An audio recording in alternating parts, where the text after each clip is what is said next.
Hello everybody and welcome to the penultimate video here for Path to Carcosa Week. We hope you've been enjoying it. At this point, this is the last video we're recording for Path to Carcosa Week. We've done it.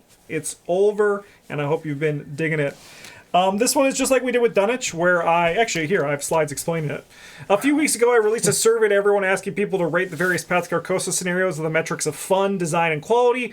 We at this channel have talked a lot about our thoughts on Path to Carcosa, but now let's see what the community's thoughts are on the campaign.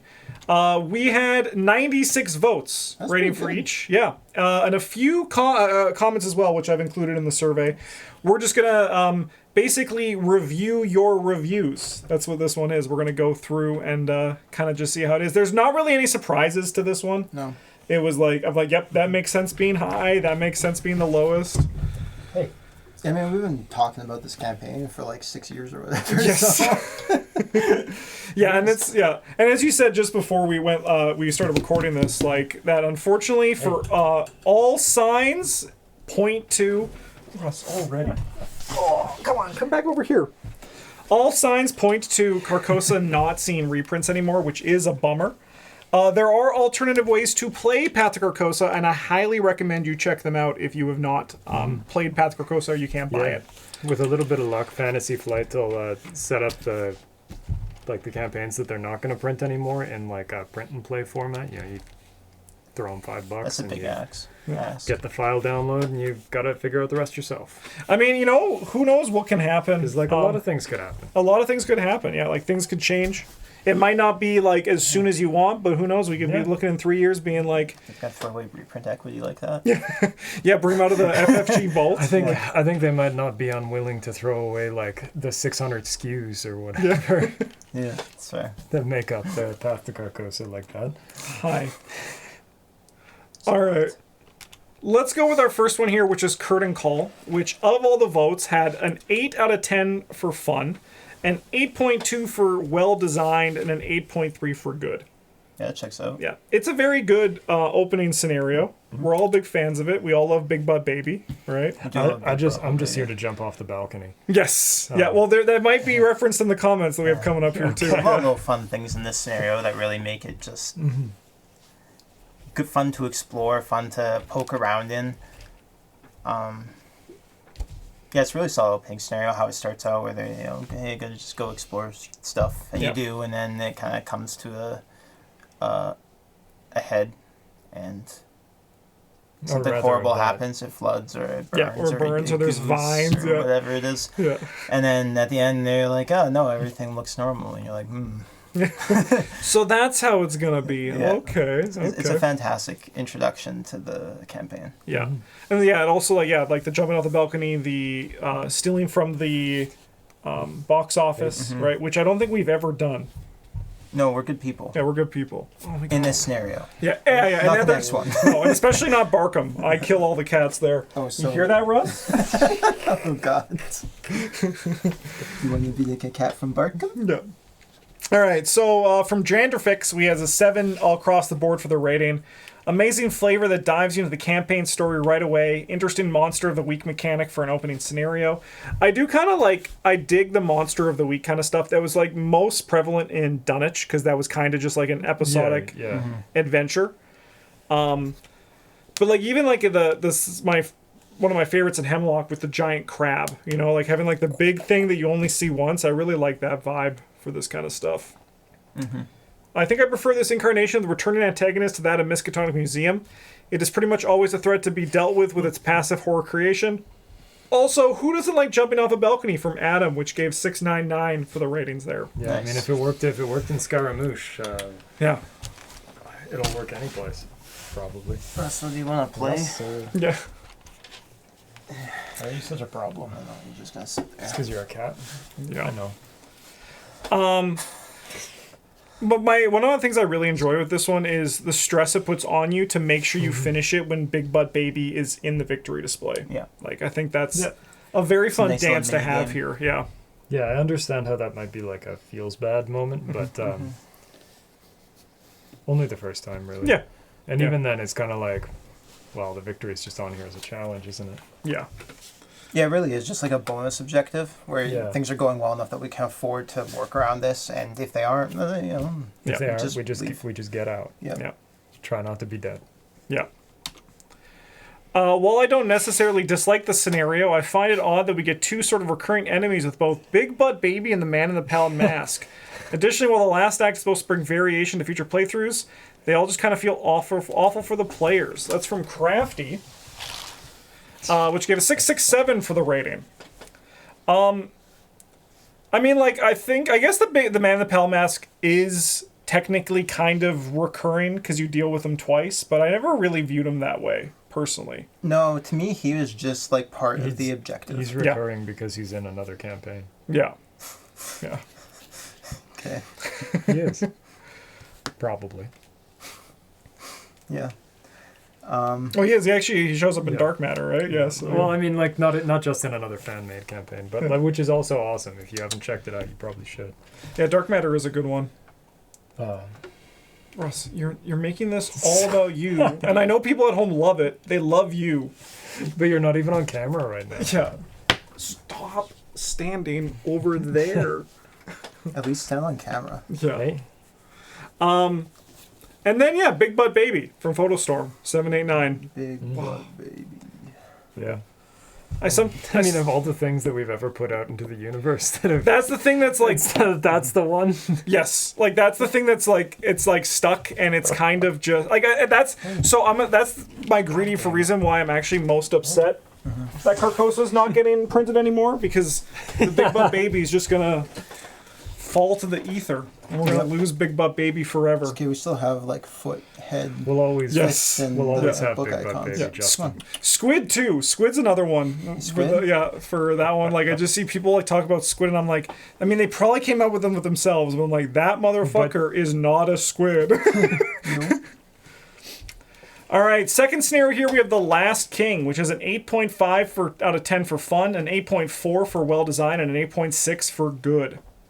Yeah, it's pretty fair too. Yeah. Yeah, this one's just good. Like, It's nice and simple. yeah, we get like the front half that's like, oh, okay, we're gonna go investigate what was happening at the theater, and then the back half, which is like just kidding Resident Evil shit. Yes. Yeah. Uh, Yeah.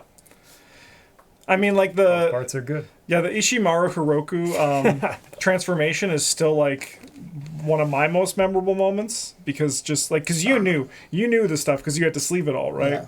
And I actually I found the video when I was prepping for the history of video, and your anticipation of like when you gave me the card, it was just like, it's just exciting, and that's kind of like the real fun part of Arkham, those little twists and turns that come with it.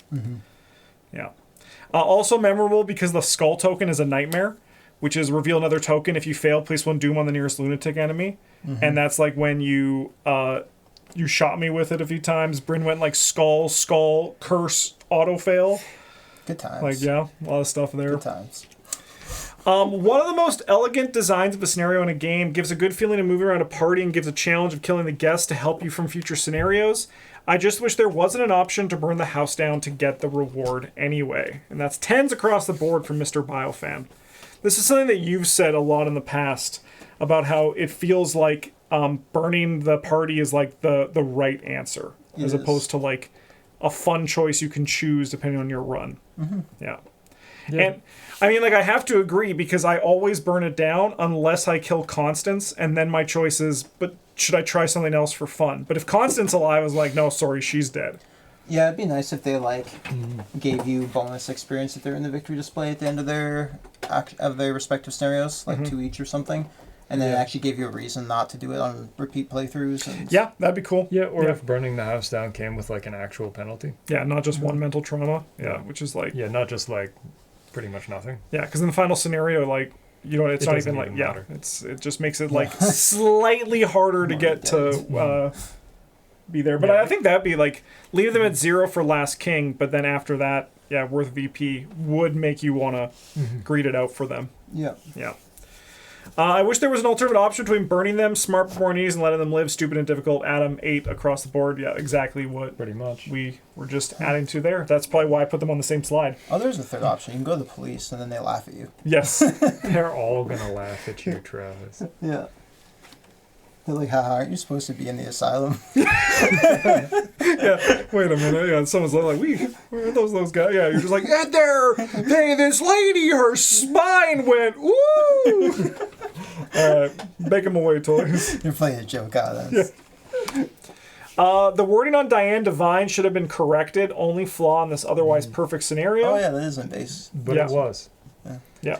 In a thing that's even harder to get. Yes. It does kind of fit in with the, like, going crazy. Like, it doesn't matter so much on... It's not really there for replays, but on the initial playthrough, realizing, like, hey, I can just kill the hostess. Yeah. I mean, that is, I can that just is kind kill a of fun. seemingly innocent person. Kill her, or even just, like, empty out someone before she arrives, and then she just talks to them all night. Yeah, like, there's, like, two weird little exploits with her that... I don't mind the emptying someone out one so much. Yeah. Because it's like kind of a reward for being able to focus down one of them. Yeah, for sure. Yeah, because what is in the Return to, you can't kill her, right? And she also, it fixes both of them. She's also spawn one with at least one. You can't kill her, and she does go to like with at least one remain. I do like in the Return to, it also has the random people as well, the random party guests that can go crazy. I think it's a nice Return to, but like you said, it's even harder to get than the original. It's even more difficult. Yeah. It is nice for the replay though. Yeah. Maybe a hot take, but after a few plays, the scenario becomes very rote. You just go to your best person and parlay with them as fast as possible and hope they don't flip. I love the theme and how it impacts future scenarios, but The Last King itself is a fairly average play experience. 675 from Norris Karloff. I mean, that's a sweet username, but like, hard disagree. You go to a party and you show up and you're Bob Jenkins and there's like a venture capitalist in the room and you're like, I'm something of a venture capitalist myself.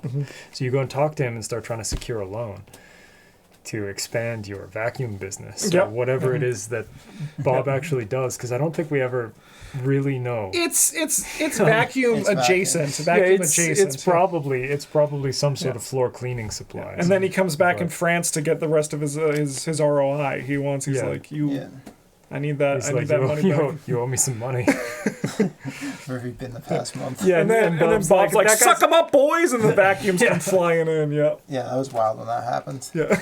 That was crazy. No, but I don't disagree with you. There is, for most scenarios on a replay, a fairly straightforward and like, this is what we do. We want to win. This is how we play. Yeah. So like, breaking out of that is definitely a little bit of like making up your own fun as you go, of like, why are these characters doing this thing, or like, and this is funny, or like, hey, this guy's like trying to talk to me, but I have a shotgun, so that's too bad. And I feel like even with that, like, even though if you have the game plan, it's like, okay, we're gonna get them first. I feel like every time I play Last King, there's always a moment where it's like, okay, we have a 33% chance that you flip. We haven't talked to you yet. I hope it's not you. Oh my God, it's the one with our clover. Actually, we're in trouble, right? I feel like that's where the fun of the scenario comes. There is like a lot of mechanical, like, variance within the situation, like the scenario, because it doesn't always work the same way every time. Yep. Like, the plan going into it might be the same every time, but the actual execution is not. Yeah. That's something that Path to Carcosa does very well, design-wise, I think, is every scenario kind of more or less starts the same way and ends the same way. He's gone? Yeah. They all kind of start the same way, they all kind of end the same way, more or less. Like, you have some variants, like the penultimate scenario, whether you have to go up or down. But ultimately, it's like the variation in the middle parts that makes them all so replayable, despite the story staying the same pretty much every time. Yeah, I agree. Yeah. All right, on to, this is The Last King again. Let's go. Good job, Past Justin. This is Echoes of the Past. 5.6 out of 10, 5.2 out of 10, and 5.4 out of 10. Man, I'd give this one way more fun on the rating, but only for the first 3.5 turns. Yeah.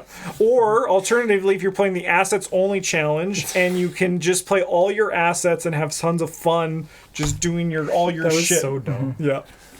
I mean, they didn't get us, and we had like a million things in turn. Yeah. I think this one's is commonly considered to be the weakest one. Yeah. That's fair. Comments here. I like the idea of cultists literally looking for clues at the same time you are, and it's a race. Unfortunately, once the big boy arrives, everything stops and our focus shifted to the boss. I think the flavor of this one is very cool. Mm-hmm. Just like the idea that the cultists are also there. They don't actually engage with you, except for Agent of the King, like the guy who actually hunts you down. Yeah. But they're just kind of like looking through stuff too. It's a big historical society. Yeah. You can move through, maybe interact with them, but if you don't, obviously you get punished because they're trying to do the same thing you are, or they're just people looking for just normal stuff. They might be. Yeah. Who knows? I don't like the flavor of like guy finds something that he was looking for, somehow manages to communicate it to everyone on his team around the knife in his throat now. Yeah. Like, okay, sure. I get it from like a mechanical standpoint, because like if you could just kill them, then this isn't really a scenario at all, is it? Yeah. I mean, it's kind of the same for the investigators too. It's like a little bit of suspension of disbelief. Yeah, but they're not going to kill me. For the game mechanics, though. No, but it's like if you're the clue very up top and you have 6 clues, and then your flex is down the bottom with 3 clues, and you're like, we spend them because we magically know that we have all the information we need. Yeah. Right? Like. Yeah, they have the same sort of like hive mind, you know, for that stuff. Yeah. That doesn't really come up too often for me. No, it doesn't. We like the hidden library, but the scenario felt really lame. Yeah, Yeah. It would be enough. nice if they like flattened out the difficulty. I think that the start of it's good, but if they like had guys spawn and chew up some clues on acting agenda flips or something like that. But Yeah, I think just like it sounds weird because the scenario is so in your favor if you survive the first 3, and so against you if you don't. But I feel like it needs like more threat at like the various points throughout it. You know, like I feel like it should have been one of those scenarios where like threats came on the act flip as opposed to the agenda flip, right? yeah, I think that might have done a better pacing for it. Yeah, like we're doing better at figuring out what's going on, so they send guys to break our legs. Yeah, like a rubber makes way more band sense, catch-up yeah. mechanic. Yeah. Every campaign has to have a bad one, I guess. And honestly, 5, 4, 6 is actually like a good rating for a bad one. Yeah, like if this is the worst, if your worst one is above average on the scores. Unless, of course, people are using a video game rating system, in which case a 5 is awful. But, you know, that's why everyone has their own scale, and we just average out their ratings, because then it, you know, gives, hopefully, some sort of semblance of an actual rating here. Generally talked about as the lowest ranked scenario of the campaign, but I never felt it was that bad. Basic Arkham gameplay is still fun, but I get that the loop that can occur makes it a bit too long. Definitely can be. Once you've survived those first 3-ish turns. Sometimes the rest of the scenario just you have to do it. Yeah, like we're going through the motions, and like we'll get there eventually. But it feels kind of like fighting the birds. Yeah.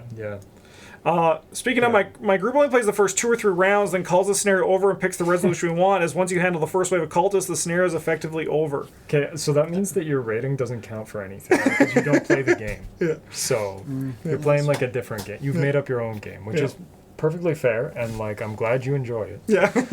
But it does make your rating meaningless to the rest of us. Yeah, you gotta sink the blade in either Mr. Peabody or the Possessed Oath speaker to really feel What like kind of you've won. data analysis did you for this? Did you like control for any of the? No. But it's Abnormal the down most points, official or- one we have, so we Okay. have to take it. Okay. Yeah. All right, on to the Unspeakable Oath, which has 9, 9.3, and 9.3.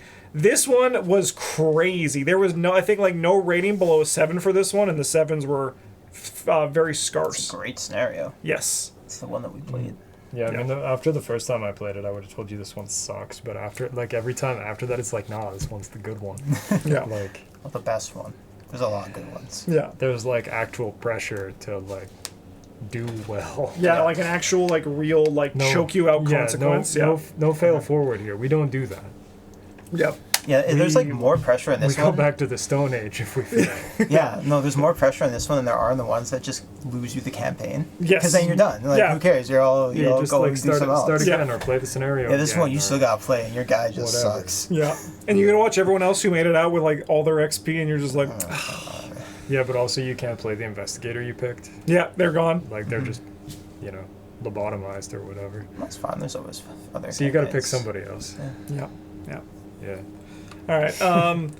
Great mechanics, awesome theme, challenging difficulty, satisfying to overcome, integrated very well into the campaign. Oath is a perfect storm of how an Arkham scenario should be. Yep. Yeah, pretty much. I would like to see more penalty for failure Yes. It's fun. within the game. Yeah, it's fun. Even if that penalty comes with like a little bit of like, hey, so you lost bad, but not bad enough to be dead right now. Yep. I would love it if Here's a thing so you can keep playing. I know the community at a whole, the opinion would skew that they would hate this, but I would even love it if like you could like lose an arm, like your character could lose like a hand slot. Like it might fuck over your deck, but it's like exciting and interesting that a story could have that kind of like story beat to come with it. You Yeah, know? just like a little bit more Call of Cthulhu flavor, not like the whole jar. Just Yeah.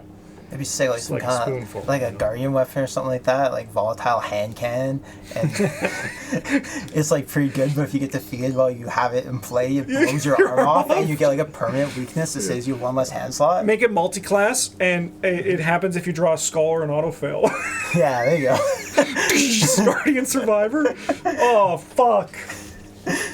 I think it would actually yeah, but really. it does like a shit ton of damage. Yeah. Oh yeah. To non-elites, right? Yeah. Like a comically large number. Yeah. Yeah. Like 9 Yeah. or something stupid like that. That's Yeah. like, yeah, you don't need this much damage to kill a thing. But like, don't fuck up. Yeah. Yeah. Yeah. I think it'd be really neat to see a campaign that took place over like a long period of time, and had the intention of killing your investigator like a third or halfway through. Oh, you honestly gave me such a great idea where it's like every like the kind of like it where like every 20 years he comes back, but it's Yeah. like every like 10 years at like a site where a ritual happens by like just like when the cosmics align. Like that would be really cool. That would be a really interesting like revisit for Hastur actually. Yeah. Where they they have the play like one time, and then for like you have 3 scenarios leading up to it, and then those investigators like die. Yeah. And then the next 5 or whatever are the successors. That would be like, I mean, that would be like also like a cool way to do like a Dream Eater style thing without just like aping the Dream Eater's like Yeah. concept. And they could if they really wanted to, they could have like a carry forward experience mechanic or something like that. Like if your investigator survives that 3rd scenario, they can pass on like what they Yeah. can get visited in the asylum by their new investigator, who gives them like a third of the experience they had or some shit. Or even it would be some custom campaigns do this, and I think it can be really fun. Where like you can give like a card from your deck to the new person, so then you can break their deck building stuff. Yeah. Just like here's this vacuum cleaner.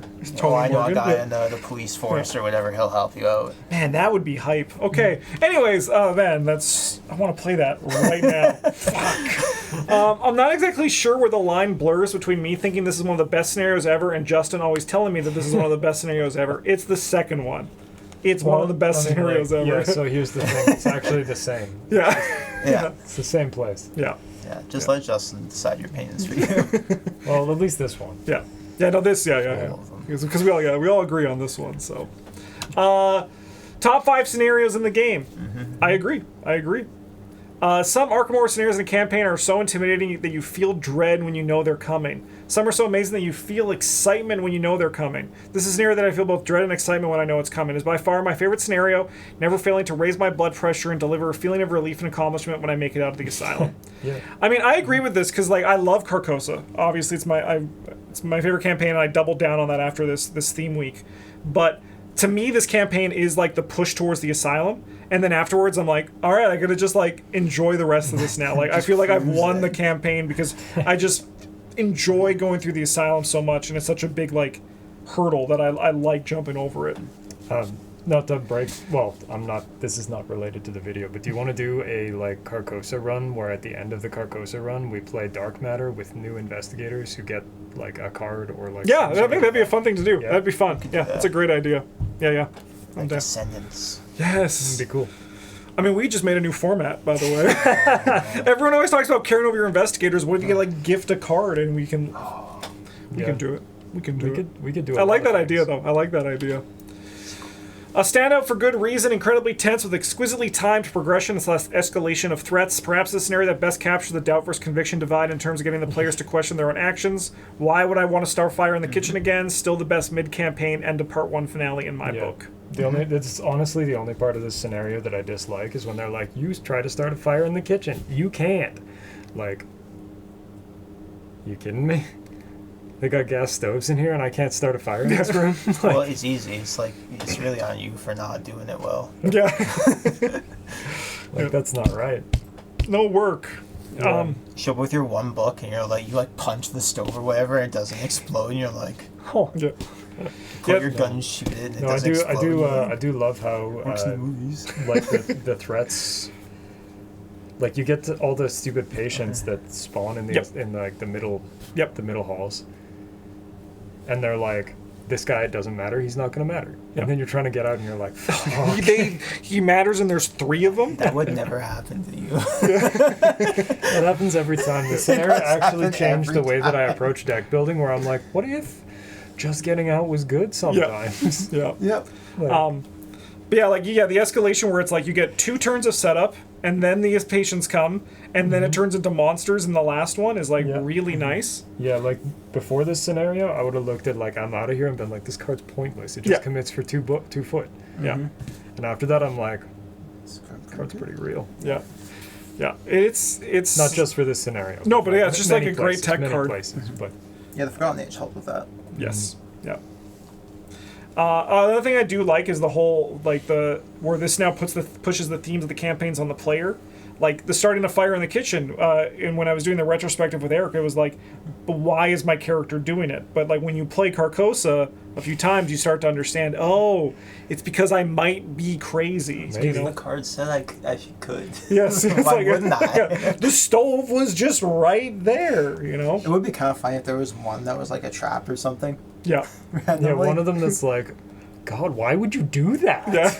Yeah, some guards show up and they're like, What the hell? It's not even on the act like, to do it. Giving this scenario 9 instead of 10 for fun because it makes me panic. I mean, I think that's fair. Like, I think that like it is a scary, stressful scenario, and it makes it both fun, but I can also understand, you know, the roadblock that comes with it. Because I mean, honestly, I'll be real. Every time we start a Path to Carcosa, in the back of my mind, I'm like, okay, but who's my backup, just in case? But I still love it. doesn't matter, just pick someone with a similar card, boom, build the same deck. That's the new way. Every deck you're gonna come with the Lost Homunculus. You're just gonna be like, There's no downside. You just die. You know, I do get it though. Like some kinds of stress are fun and some kinds are not, and which kind is which, it depends on the individual. yes, yeah. I forgot I did 4 for this, but that's because of the name of the user for the middle one, which we'll get to. It's so good. Everyone knows it. I just wish there wasn't so many tasks you could do in the basement. I want to force you to explore more on replays. I like this. I like this message because you really only have to do like, you have to do what, 4 tasks, I think? And there's 3 in the basement. Yeah. I think it might be like, I think it could have been cooler if there was like the one first aid ward that we never go to. I know there's victory there to make it. Yeah. But I think that They did put something in there in the return too. yeah, and I was gonna say like even just like having a more variety, I think really would make this one pop somehow even more. Walk Walk Boom, I just had to put you on this one because it's a great name. Yeah. Who have you lost in Asylum, Justin? I lost a Mateo in a Dexter in the Asylum. That's my most recent one, and I lost. We did a run together where Bryn and I got in, but you got out. Yeah, I'm not sure I've ever lost someone in the Asylum. No, well, it makes sense because you're the one who's like, I'm going. Yeah, I'm leaving. And then we're the like, okay, Travis, how can we get you out of here? Yeah, I'm not gonna ask you who you've lost in the Asylum, but I know you can't. It's like remember that many actually, it's people. actually probably like more than half of the people I've played through this scenario. Yeah, I don't think I've ever lost when I was doing two-handed solo myself. I think That's I've fair. only lost like 2 or 3 people. Yeah. You know, the only one I know for sure is Father Mateo because we were doing a theme paradoxical run, and let me tell you, it was bad. The Curse and Bless runs were great. Paradoxical, not so much. Paradoxical is like a little bit of a hot mess. Yeah. Well, I think that's also just my complicated thing on Mystics and 2-player. I think because they don't have good melee options like Guardians, relying on spells, as soon as you run out of charges, you're like, I hope my next one's here. It's complicated, but poor Dexter's inside. And Eric losing Dexter when doing a delve too deep on the last turn was the best. Yeah, no one to blame themselves. Yeah, and I didn't know, but they played it, and I was like, "You're dead. I'm sorry. Like, it's over." Yeah. Very thematic with a possible wipeout on the table. I love it, and I think if everyone gets locked in, you do lose. I think your story ends there. You don't continue unless somebody makes it out. Which I think is like the best way of doing it too. It's just really good. It's just really good. Yeah. All right, the Phantom of Truth, Bryn. I included Torturous Chords here for you. The anti-Bryn card. Man, I think how many of these are there even in the deck? Like 17? 3? 2, I think. There's only 2. Maybe 3. Like I'm pretty sure I've ended up with 3 in play. So either Travis is griefing me, or he's right, or there are 3 of them. Play through this. We're gonna put your copies into. Yes, yeah. Yeah. No, that card's a beating sometimes. Well, it's probably because you also come in with like a 0 XP rogue deck. That also doesn't help. You're like, my lockpicks cost 6. Man, I mean, like, it's a lot of fun when you show up and you're playing like stupid cheap assets for stuff, and you're like, sorry, how much do painkillers cost in Paris? Yeah. Oh, fucked up. This one got a 7.2 for fun, 7.5 for well designed, and a 7.3 for good. Yeah, I love the enemies in this one. The Byakhis. They're really cool. I think. Yeah. A very neat way to approach. Like maybe you should evade. Like I mean, obviously, if you're good enough, you don't like your number's big enough. You don't have to. But yeah. But yeah. Like you could. The 2 different ways the scenario plays are genius. Hunters are hunted. So clever. It is implemented very well. Yeah. Yeah. Yeah, we'll probably give this higher than the 7.5 or whatever it got for design. I'll probably give it like a 9, honestly. I think the design is very tight for this one. Yeah, for sure. Yeah. It's very impressively done. Yeah. The design of Phantom is way higher than its actual play experience. Mechanically, it makes sense. The sense of surviving a night of hell is actually reflected in the game. Big dread factor and a nice open map that richly reflects the Parisian setting. Why isn't it more fun? Maybe because it feels on rails somewhat, where the players are stuck reacting more than acting. Sorry, do you not like Resident Evil? No. Like that game's also on rails. Yep, it is. Yeah, right. Maybe it doesn't. Yeah, but I think that's probably because it's not like there's like an indeterminate amount of time before the scenario ends, right? Yeah, well, I think that reacting more than acting is an interesting way of putting it, because it is like, I think the best scenarios are when there's the balance between reacting and acting. When it's like, when do we push the objective? When do we have to solve a game's problem? This one, especially on the it's kind of funny because like the one where you're hunting him, it's all acting, and the one where he's hunting you, it's all reacting. So you kind of just like don't get. Well, that's a fair point, actually, reacting over acting, because when you're hunting him, if you're ahead of the game, you can just push the objective and win faster, whereas if you're ahead of the game and you're running away from him, you still have to wait the same amount of time for the game to end. Yeah. You can't really advance it. I mean, you can like pay clues for doom or something like that. No, I think I think you can. I think you can. Yeah, but it's like always better to evade him usually. Yeah. But it is mostly just kind of waiting. Yeah. Yeah. It's like kicking the beast. Yeah. Yeah, down the stairs. Like, we're gonna win. He's like, no. Please. I'm all powerful. I saw the Library of Alexandria burn down. You're like, back in the pit. He's scrambling up the stairs. He's kicking back down. I don't care, Grandpa. I love that we only played that scenario once, and we're like, it was just, we hated it all so much. We've never even, I haven't gone back there even when I've done it with other people. I was like, I don't want to go back there. That's fair. Although I mean, like our like every rerun we've done of the Scarlet Keys has been like. Well, we've only done one. We could go to Louisiana. Yeah, I think we've only done one rerun, right? Well, we technically did 2 when we did the Groundhog Run, where we followed the exact same path. Yeah. We should do another Scarlet Keys where we just do standalones again. It's a great time. It was actually like really fun. I mean, I have I have the Midwinter Gala, which is there's some pretty great allies in that Yeah. one too that you get. we could also buy like Do bank heist. that Hollywood one in. Yep. Yeah, When it ships in Canada. Yeah, like if it ever does. Who knows? Very creative design, anxiety-producing antagonist. One of the most memorable scenarios in the campaign. I do like I think the hunting organist is very good. I think it's a really good translation of the short story too. About the most middling scenario in existence. Interesting design, but ultimately falls flat. And then I like this one. Feels like it's underrated a bit. I mean, that's why we have all these things. Like a little taste of everything. Yeah. Yeah. Honestly, Gearmaster nailed it. They gave it a 8 fun, 9 design, 8 good, and what the scores were like 7.5, Yeah. 7.3 or whatever. Yeah, it's just a little under. It's underrated. the tiniest bit. That's really funny. Yeah, but is that the last one for this one? No, there's more. 5. It's okay. We've only ever gotten the guy who runs away from you, and it's just annoying. It's still a neat puzzle, and even some of the worst scenarios are still kind of fun and interesting, though I might not enjoy them much. So does that mean you rarely burn the people, or do you just choose doubt for everything else if you always get when he runs away from you? Because I think he runs you on doubt, and he chases you on conviction, I think. Because we always get the chase, and we always burn the people. I don't remember. That's part of the fun I have with this campaign. No, that's the thing, too. I actually forgot that there's a third option for fighting Haster at the end where you have to put on the mask. Yeah. When I was going through the cards and I That's saw sick. the back of one, I was like, what the fuck is this? Oh, that's the one we never see. Yeah. I mean, we also haven't played the finale of Carcosa in probably 2 years. Yeah, it's been a while. We died in the Black Stars Rise in the last one. That's, I mean, just like one of the things that can happen to you. Which what makes it fun. Yeah. The difference between doubt and conviction is what makes me rate this on the lower end. Fighting the Organist is way more fun than running away and can be awkward for many fighters to manage the running away variant.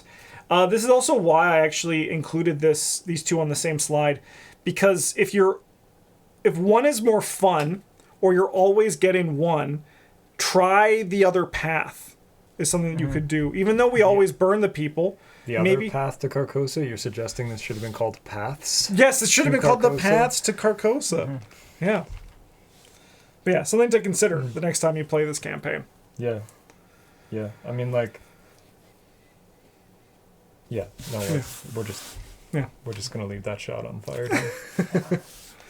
All right, on to the Pallid Mask, which got an 8.2, an 8.4, and an 8.3. This one's good. Yeah. Yeah, the guys I mean, they mostly aren't. Like, there's a reason this one is like, Yeah. you know, Loved my like it is. favorite. Yeah. like I enjoy several of the other ones, but this one is like the good one. Yeah. Yeah. You know, Yeah. not that other ones are all bad, but Yeah, this is the one that really... one of them's got to be the best. Yes. Yeah. This thing has a lot of big hits in it. The Catacombs Docent is a great enemy that can turn into Truth. the big guy. There is I like the Return of the Ghoul set, and they just feel like a fun little addition to the whole thing. Nice to have grasping hands. makes sense that they live in the catacombs. Yeah, yeah. And then the sprawling map is kind of like a revolutionary mechanic that is been used multiple times Yeah. since. Yeah. I think every time we've played this outside of the first, Travis and I have been like, "What's the worst direction for the map to go for the camera?" Yes. Yeah. Every time. Yeah. Every time. Yeah, Yeah. that's the way I It's part want of to the go. charm. It's a fun little mini game that Yeah, we get to it play. is. That's Like a unique, metagame. unique to us. Yeah. Oh baby, corpse dwellers are so cool. Fantastic enemy design. Hey, we can't deal with that guy that's a spawn at a connecting location, but if he stays around too long, you turn into an enemy we have to deal with. So be ready. Spectre of Death is interesting. The scenario tokens can really hurt you if you get the wrong ones. The scenario plays well, but sometimes you only got to go in one direction. It's not too fun. I want the wackiest map. I mean, the map variety is what makes it so exciting. How it can be just a straight shot, but then the next time you play, it's like a wibbly wobbly. There was one where you and I did it, Bryn. It was the assets only, where it was the last location in the deck, which was really cool, right? Yeah, we had Sounds really to like go back through like half of the map to get to it. Yes, yeah, we had to go back. We could like put another location down. Nice. And like Yeah, how it was a mess. and like how it can do all of that without any added complexity, right? Like it's just like that's the way it plays every time, but the Yeah. map can be completely different. This is what you were saying earlier about the replayability within the campaigns is a big reason why Carcosa is so good. Yeah. It's a fun explore mechanic, but nothing really screams out at me. Not even the ghost watching behind you. Oh no, that is the ghost. Skeleton Ice King. Oh. Yeah. Isn't that Arthas? Yeah. Oh yeah. Yeah. Uh, Awesome like that. Great. Great design for the time it was released, but since then there have been other scenarios that I feel do a random dungeon map better. Hemlock Vale First Night scenario, for instance. But as we always say, someone's got to walk before other people can run. I mean, I think the best dungeon map, maybe not for terms of location, but in terms of threat, is like the opening of Innsmouth, where like it spreads out and can really impact it. Yeah. Yeah. Yeah, I don't like that one because I know what all the pieces are. Yeah. And now I have to remember which ones they could be and what the... Maybe next time It's we like play, too and I'll much just mental take some of them out. And then you won't have to worry about it, because there'll be nowhere for you to know. You know? That was what I was hoping for out of the like the return to That we never got. that we never got. Yeah. Just some randomized Was for the title tunnels locations. just like 2 or 3 extra title tunnel locations that were like shuffle these up. Yeah. Take 2 of them out. I mean, there was a fan made Or whatever. Innsmouth that was really good, but there's nothing saying that we can't do it either. No. We could just make some, and then I could print them. Yeah, And we Travis could is just just put gonna them in make one that like kills me. here. Yeah. Oh yeah. I mean, yeah. Of It's course. like if you're playing And the one green, that kills me. die. Forrest, Bryn, you're dead. Like what the fuck? Dang, that's what the card says. That's what we got to do. Oh man. All right. One of the most replayable scenarios in the game. I absolutely love the focus on the man in the Pallid Mask and the maze-like structure of the catacombs below. Yep. Hell yeah. Yep. I do enjoy anytime the man in the Pallid Mask poses a real problem. You can just show up with like a flamethrower or whatever. Yeah. And Just like, light them up. all right. All right. Black Stars Rise here. 7.3, 7.6, 7.4. Yeah, that's pretty fair. Yeah. I wish there was a more elegant way of setting up the random objectives, since that can often be done wrong during blind runs and fiddly to do in physical either way. Love the concept of 2 agendas and no act, though. I mean, it is kind of a nightmare to set up in paper. Can be. You've always said Can it. be. It's never been enjoyable. No. No. It's Yeah. not the worst one, though. No. But I do feel like, I think for me, and I always feel like I have to like double check, because if you screw it up, like you fucked the scenario. Like, you're going to have problems. That's whatever. If you fuck it up, you're just like, yeah, we did it. Yeah. Hand wave. No, it's all good. It's all good. Don't worry. We about would have it. got there. You play with new people and you realize you fucked it up. You just like pick up the agenda card. You're like, oh, yeah, scenarios are over. R2. Yeah. Yeah. You just, yeah. Yeah. No, the part of this one that I love is the attention to detail with like the artwork on the locations. Yes. No, it is also something that I love about like the organist. Fan of truth. Yeah. Sure. Yeah. Yeah, that's what it could be It's called. what it's That's what I said. No. Yeah. Yeah, it is. But like People how, watching, you guys can just rewind a couple minutes and, and check for yourselves. No, you can't. It's against the rules. Okay. Yeah. That I've just made up. If you rewind the videos, you're stealing watch time from me. So please don't do that. But YouTube how, scores on watch yeah. time right So now. you start the video over and watch again to that point. Yes, Is that better? that's preferable, please. Yeah. Thank you, Travis. Yeah. yeah, but like how much attention to detail they put into the art and making the locations look like the real world place that they are. Yeah. I love that. Yeah. It's a nice touch. Really cool mechanic with multiple act decks and trying to figure out which one to progress through. Yep. That's a trick you don't figure it out. You just do one. Yeah, you Yep. just jam If one and it's then wrong, you're like, it's wrong. that's not good. Yeah. I mean, you kind of have the time, right? You run one, run the other, run one, and then you go, we're in trouble, or smooth sailing. Yeah. Once you know it, it's easy to game the system, but overall, I really like the idea of having to balance different agendas, and the scenario does it very well. It is easy to game the system once you do know it, but somehow you can still die if you're playing a limited collection and you see 9 clues on your location and you think, we got that. And then suddenly, you don't. You don't got it. No. Sometimes you don't. But it's funny how quick it can slip away too, because there's some treacheries in that encounter deck that can really Yeah, when you're in like uppercut you. Act 3 or whatever, they just brutalize you. Yeah. Yeah, there's also like the whole yeah, No we got actions. this, and then the Beast of Aldebaran shows up, and you're like, Yep. guys, I don't think we got this. Yeah. He's huge. Very standard Arkham with a slight twist that the acts of the agenda, kind of like a brightly colored flacing without flavoring. That's not unfair. Yeah, I mean, that it is the hook of the scenario, but there isn't much going on beyond that. And this scenario is the reason I like Arkham so much. Hell yeah. It's a good penultimate scenario. It is. Yeah, I mean, if we all agreed on things that weren't just the asylum, wouldn't be such an interesting hobby. Yeah, exactly. But if you disagree with me about the asylum, you're wrong. Yeah. You feel bad. That's the one. That's the one it's that the we one, that we take. That's Final scenario here, Dim Carcosa, 7.8, 8.0, and 7.9 here for the last one. yeah. I think this one's probably my favorite, like showdown with an old one. Yeah, In this game. because Lost in Time and Space isn't really a showdown. You're mostly just like he's just kind of there. He's like, "What are you doing?" yeah. But this one you're And actually and you're like, I'm gonna leave. Yeah. You don't really fight. You just run away Yeah. from him. Yeah, I mean, or you show up with the intention of fighting him and you just brutalize him with like Yeah. a machine gun or whatever. yeah. Yeah, that's an option. As a thought, you don't really fight. You're just like No. desperately. Yeah, trying to run as a away. thought is there, but he's like, "Why are you in my house?" Yeah, he's like, would you like to look at the Everything is coin? my house. Yeah, would you like to look I'm at gonna the beat the coin? shit out of him. And you're like, Okay. "Is there another choice?" And he's like, "Yes, but you won't take it." But I think, because I think what also helps with this one is that there's the different flavors of Haster that you fight, like the one in your mind, the one who's actually Yeah. there. I think it's really neat. I do really, really enjoy the. I actually think that the Return to adds quite a bit to this one as well, Yep. with the extra location that you go to. But no, I like this one a lot as well as a final scenario. You actually get to explore Carcosa and interact with lots of references to the stories and the lore that are like kind of related but kind of disjointed.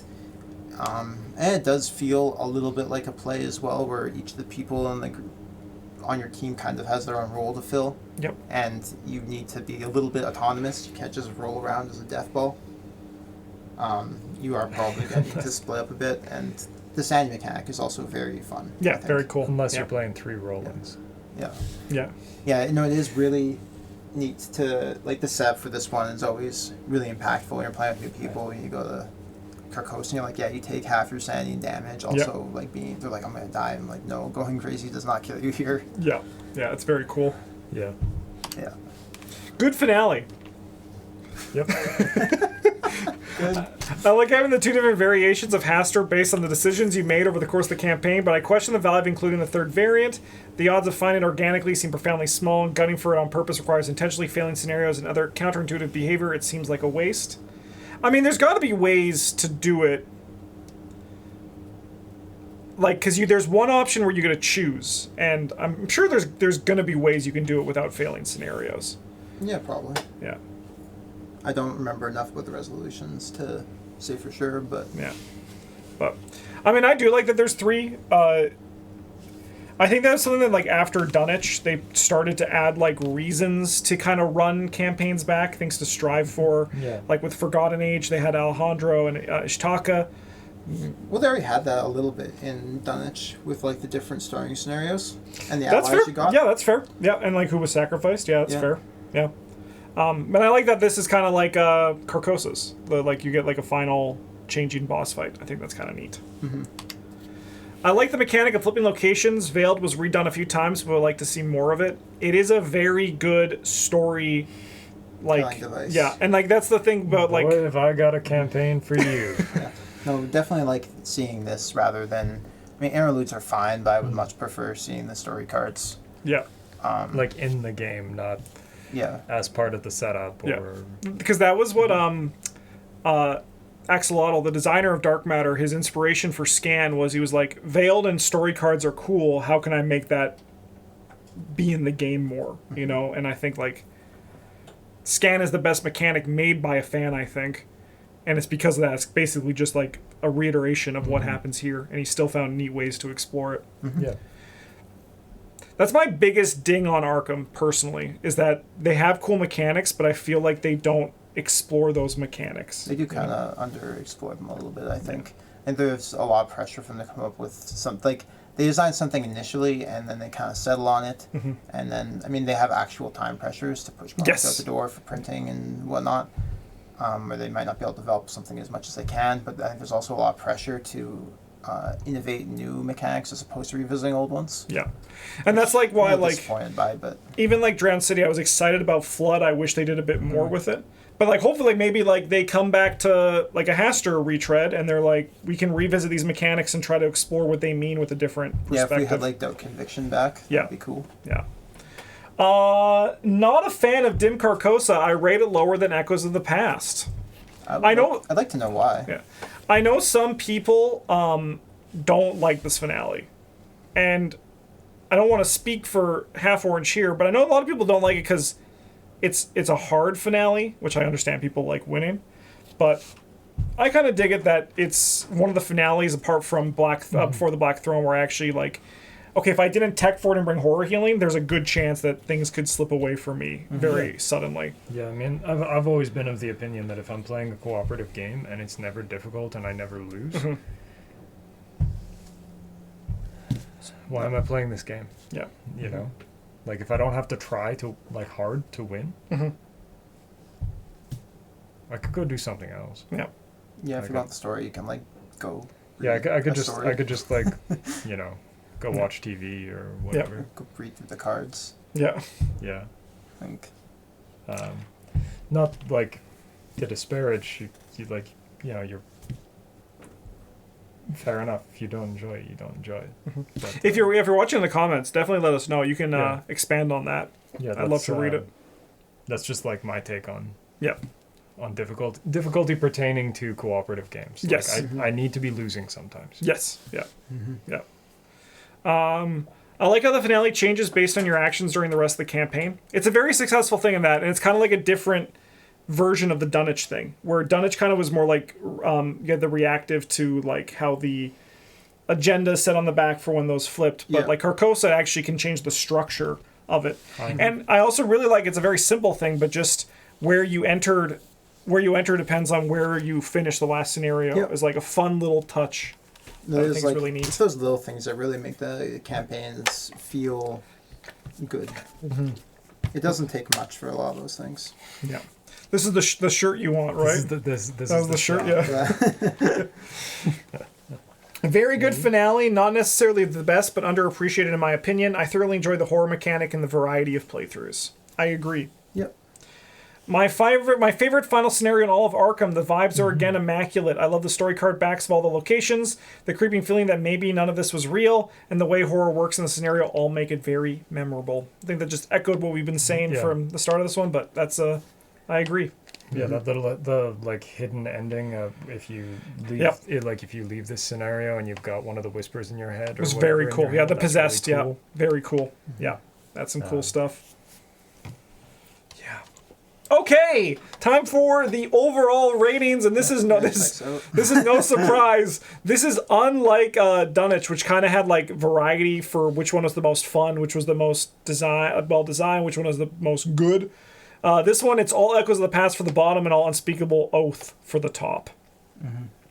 So, like, that's, no, as I said, no real surprises here. I think everything rated kind of like where I thought it was going to fall.